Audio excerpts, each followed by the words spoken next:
Hi, friends. I have a challenge for you. I was going to read Isaiah, the prophet out of the Old Testament, but I want you to read Isaiah 53. I'm not the greatest reader in the world, and I stumble over my words a lot. But I challenge you to read Isaiah 53 and see that he is talking about Jesus way before Jesus was ever born. He was prophesying about what he was going to do for us without mentioning the name, but please read it and see for yourself. He describes Jesus and his death, and that he was put to death for our sins. And the most amazing thing about this is that this was wrote 800 years before Jesus was ever born. So please read it, see what you think, and be amazed, because I know that I'm amazed to know that that was wrote 800 years before Jesus was ever around. So give that a shot. And I'm going to get on here and tell stories about things that God did in my life that were real to me. So, excuse me. Different stories, things that God has done that show that God is real for me. This isn't just an accident or a coincidence or whatever. I'm going to share one story today. It's a short one. Sorry, I'm wiggling this camera around. Sorry, I got allergies. Anyway, my glasses are bugging me. I could see the shine of the light.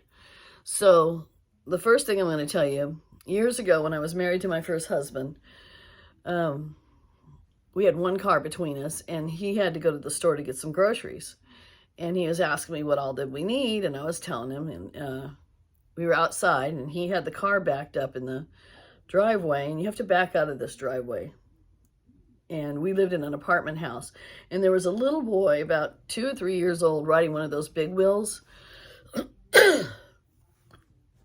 We had hedges right there at the driveway, and I could see the little boy coming down on his big wheel.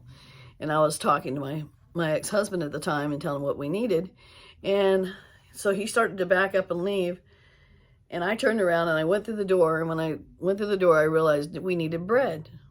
So that was something I didn't tell him. So I turned around, and just as I turned around, I saw the little boy go behind the hedges behind the car as it was backing up. I screamed, "Stop and don't move." So I ran over there and I told my ex, I said, "Look," I said, "there's a little boy on a big wheel behind you. Don't move the car." So he put it in park. We got out, and of course he yelled at the little guy. I was just so happy that I would remember bread, but I think this was a God thing. You can call it coincidence or whatever you want to, but if I did not turn around when I did and see that little boy go behind the wheel of our car, he would have died. So I really believe it was a God thing. I really believe that God said, "Hey, tell him you need bread." And that was just a short story. That's just one of my many times that I felt that God stepped in. And at the time, of course, I didn't know it. I wasn't living for God back then. But I've looked back and seen where God's hand is. I hope that, you can look back and see where God's hand's been in your life. Have a blessed day and a great week. God bless each and every one of you. Love you all. Thanks for dropping by. Forgive me for coughing all the time. And remember, read Isaiah 53. He's talking about Jesus.